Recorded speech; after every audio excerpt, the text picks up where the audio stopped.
Hello, everybody. My name is John Reis, and I'm the executive chef at the Hilton in downtown Harrisburg.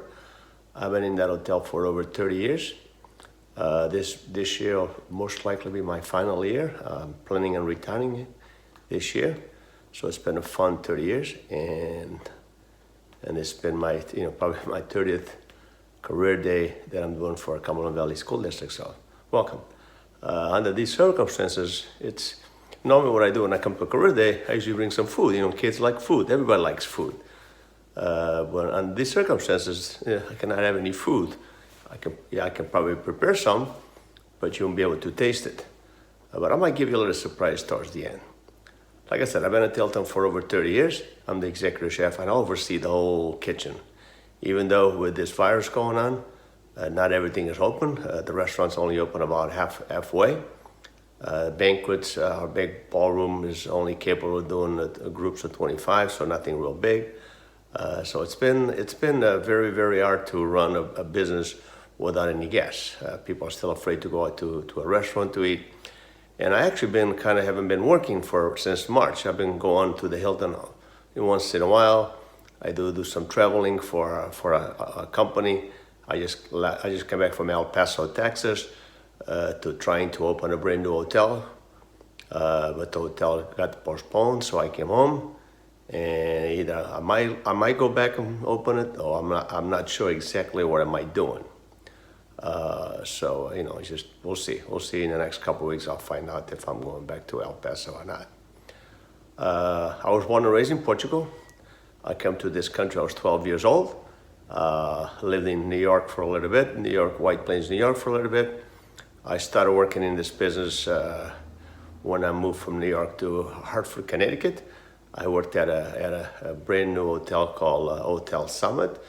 It was no Hotel Sonesta, and changed names over the years. I started, I was 15 years old.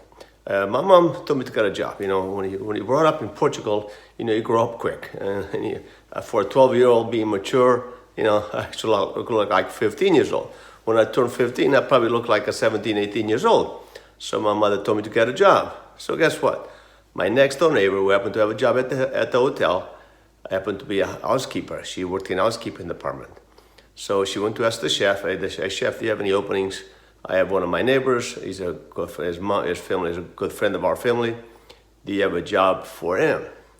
And so I went in. I interviewed with the chef. The chef, without asking me too many questions, "When can you start?" I said, "I can start anytime you want to." So to make a long story short, I got hired. I started working. About 3 months later, when we were trying to do all the insurance paperwork, he realized that I was only 15 years old. He looked at me and he says, "John, you were only 15 when you started?" I said, "Why didn't you tell me?" I said, "Chef, you never asked me how old I was. I wasn't planning on starting right away, but I started working right away." It was probably a good thing for me, and maybe not so good thing. I'll explain to you in a second.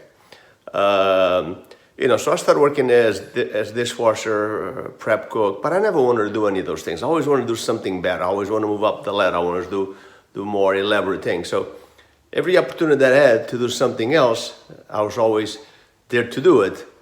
And the reason I knew how to do it, because every time I was working on stage, I was watching somebody else do it.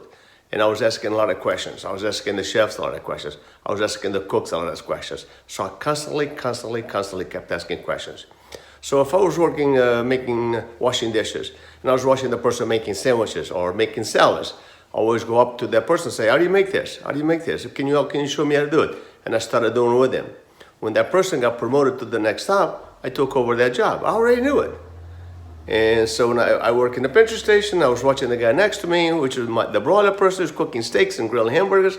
So I was watching him how to do it. When the opportunity came, I moved up the ladder, and so on and so on and so on. So I kept moving up the ladder by watching, focusing, paying attention to what the next person next to me was doing.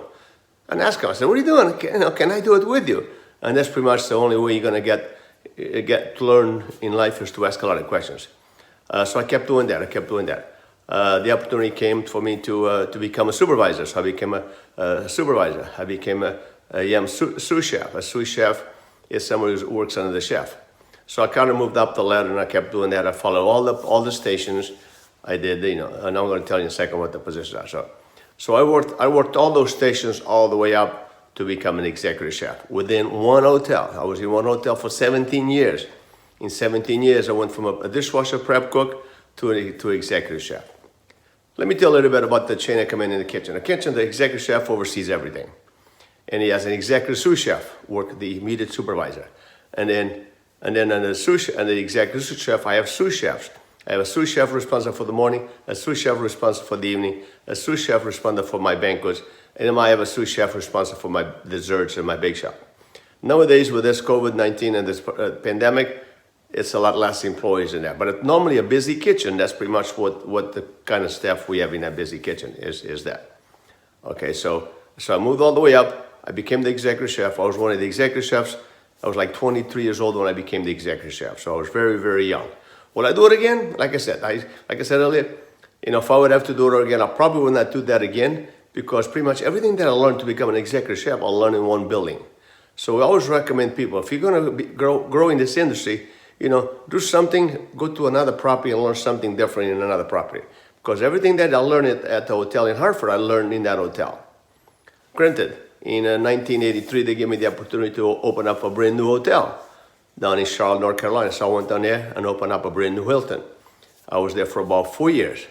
They asked me if I wanted to come up here and open this hotel.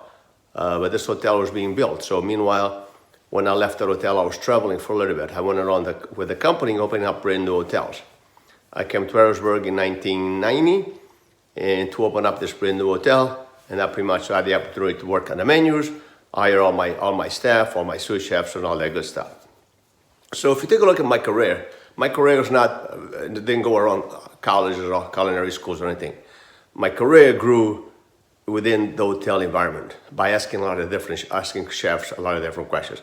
I work with some amazing chefs. I work from German chef, a French chef, Italian chef, American chef, Swiss chef. So I work with a lot of different chefs, and I learn a little bit from each one of them. And sometimes I learn something from soup managers that I want to learn. I don't want to do it your way. I want to do it this guy's way. So when you become in charge, you kind of pick a little bit from everyone that you enjoy or that you learn from, and you use that as your background. Okay, people ask me what's my favorite thing to cook. I love seafood. I love baking. The reason I love baking, I hung around my pastry chef in Hartford for a long time. Every time I had the opportunity to do something in a bake shop, I did that. Okay, so I didn't go to any culinary schools. Would I go to a culinary school today? Probably. In those days, a lot of chefs were willing to take you under their wings and teach you as much as you would want to learn. If I didn't want to learn, they wouldn't teach me. But I asked a lot of questions. They gave me, and they told me all those answers. It's a fun business to be in. Let me tell you a couple of things. So the way you can do it and grow in this industry is a couple of things. Either learn on the job by finding the right chef and the right hotel and the right supervisor to make sure they mold you, they can mentor you into becoming an executive chef.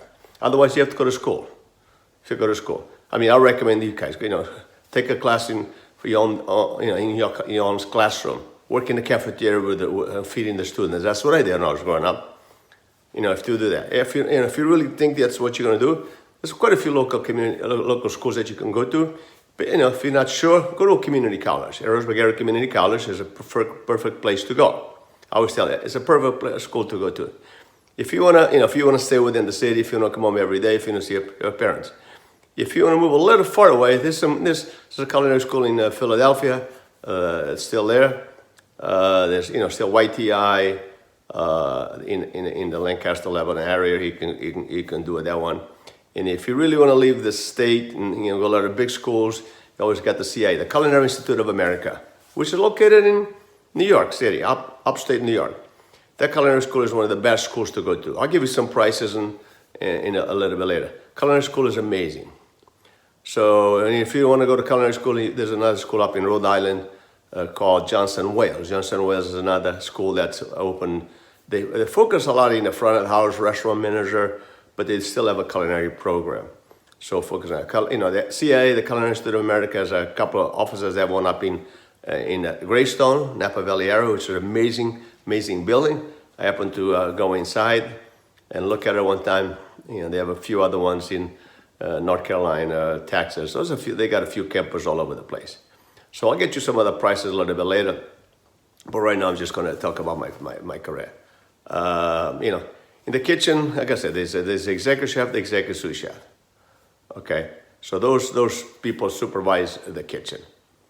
Okay, and it's not a very I'm gonna say it's not a very fun business to be in, but it is. It's fun business because you gotta love what you do. It's not so fun because you work holidays, Mother's Day, Father's Day, Christmas, Thanksgiving, New Year's, all those holidays you work.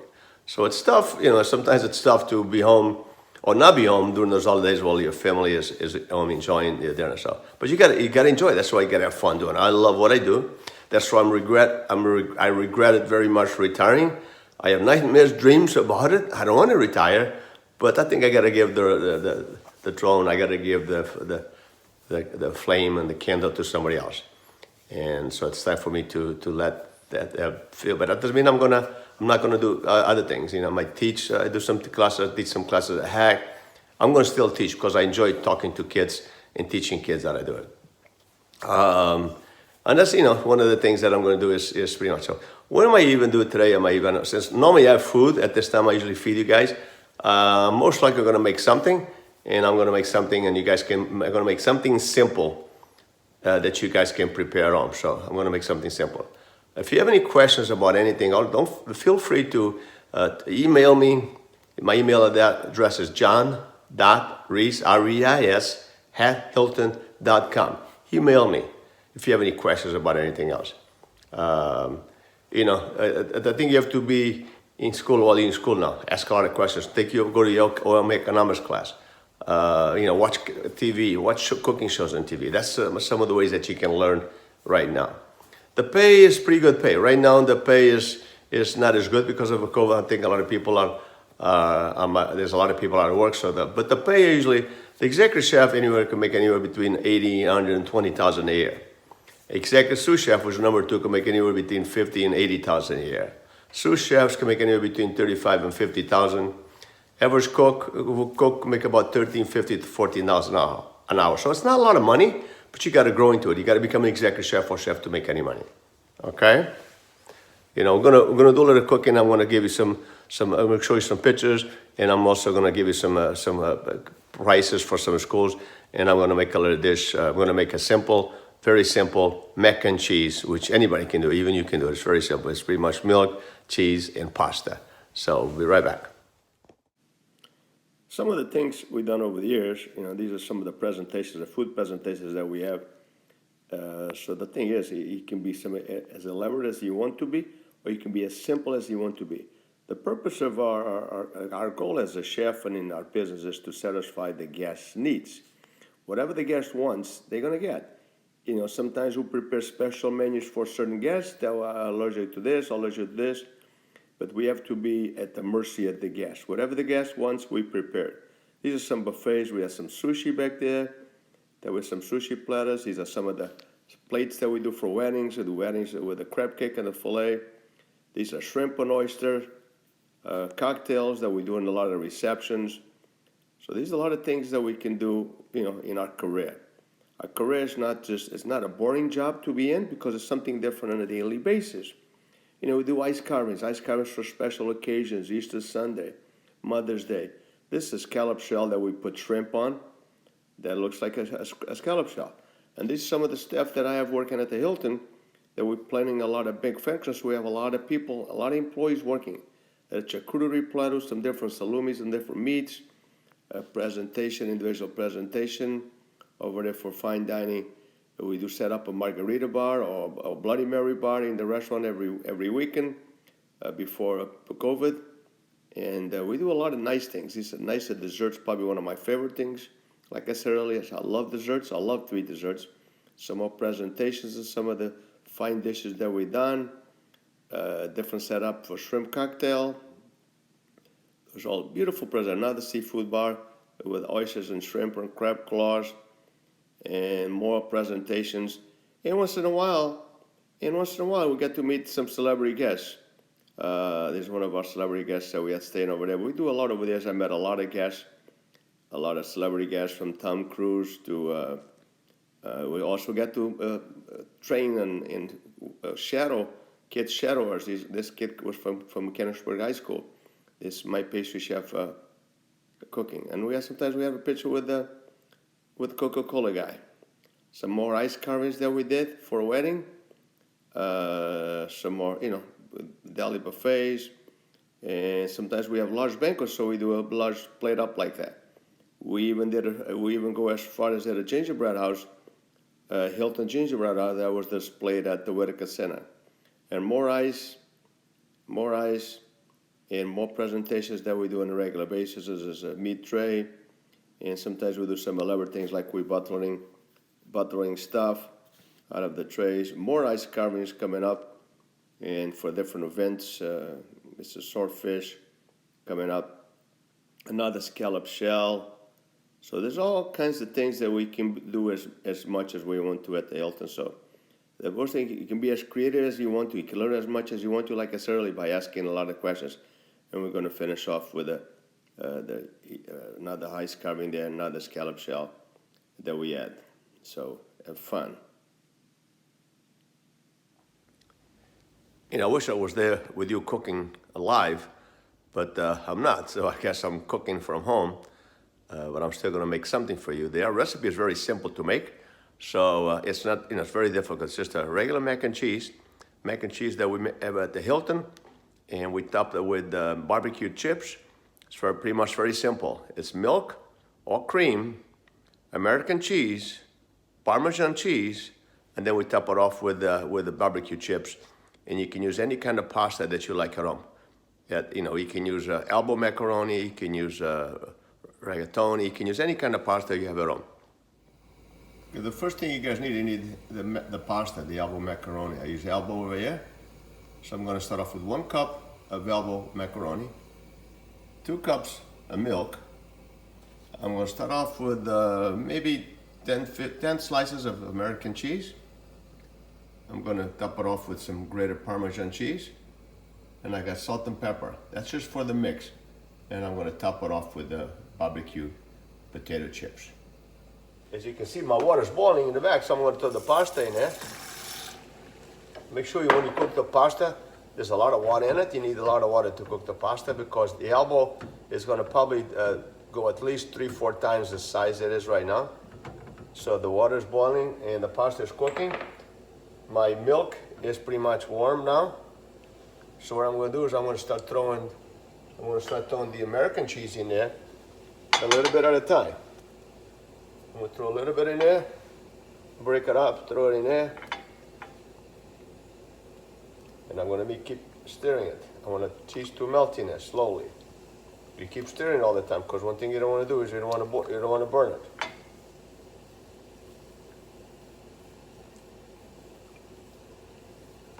So I'll throw some more cheese in there until it starts melting. You want to keep doing this until I use all the cheese. So I'm keeping adding the American cheese to it as it melts in it. And you can use either yellow American or a white American. If you want to make it a little bit sharper and you want to throw a little bit, now this is very mild. Tastes like it's like American cheese, but if you want to throw a little bit of a sharp cheddar cheese in there, you can throw in there, do the same thing. Throw it in there, melt it down. One thing you don't want to do when you're making a sauce, cheese sauce, you don't want to turn it up too high, keep it low. Let the cheese melt in there slowly. So I keep throwing the American cheese in there. Right now I got about 16 slices of cheese in there. I think I want to throw about 20 slices in there. And I'm just letting it melt. I'm going to throw enough cheese in there until I see a nice thick sauce. And the thicker you want it, the more cheese you add to it. So right now, I think 20 slices will be enough. You can see it's getting to be a thick sauce. And then one thing that I'm also going to do is I'm going to throw about half a cup of cheddar cheese, shredded cheddar. Let that melt in there. And as you can see, my pasta in the back is about ready. It probably took about 15 minutes to cook. So I'm gonna check it, and I'm gonna strain it real well. Make sure I got all the water out, so it's completely dry. And I'm gonna toss it with this sauce. See, the pasta is about cooked. I'm gonna give it another minute. As you can see now, I got the dry pasta. I got that sauce. And I'm just gonna combine. I'm gonna add a little bit. I'm not gonna put all in there. I might not need it all. But I wish I was in there with you guys instead of doing this at home. So I know you can smell it, right? Can you smell it? I know you can taste it, right? None of those. I wish you were there to taste it because it smells real good and it looks real good. So as you can see, it's nice, thick.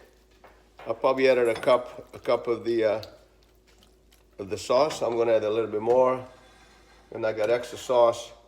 So actually, for this much recipe, so you could probably do 2 cups of pasta, raw pasta, to make enough mac and cheese. Don't forget, the pasta is gonna still grow a little bit more. It's gonna grow a little bit longer, so it's gonna get a little bit thicker. This is the final product before you can eat it like that. So I'm gonna top it with the potato chips in a second. One very important thing when you cook, always make sure you taste it. Taste it for flavor. Make sure there's enough flavor in it. Oh, it tastes real good. It tastes real good. It would have been better with broccoli, but I didn't put any broccoli in there, so it tastes very good. So now, after putting the little casserole dishes, I'm gonna take the barbecue chips, and I'm gonna sprinkle the barbecue chips over the top. And you can do it 2 couple things. You can eat it like that, it's no problem. Or if you want to bake them in the oven, you don't have to bake it in the oven since it's nice and hot. But let's say if you have leftover in the pot in there, and you don't want to do it right now, you can just leave and put the chips in at the end, and bake it in the oven for about 10 minutes until it gets nice and hot. Otherwise, that's pretty much the final product. Enjoy it. Yeah, that's it. I wish I was there with you guys and girls, but I'm not. So hopefully you had a good time. Hopefully you learned something from me. And make sure you go home and try this recipe. Make sure you have your parents watch you, or have your parents do it with you. Otherwise, have a nice rest of the day. And don't forget, if you have any questions, email me at john.reis, R-E-I-S, @hilton.com, and I will answer all your emails. I'll have the recipe written up in this video anyway. But if you have any questions about anything, give me a call. So good luck, and hope to see you soon. Stop by the Hilton for a breakfast, lunch, or dinner, or for future functions. Thank you, and have a nice day.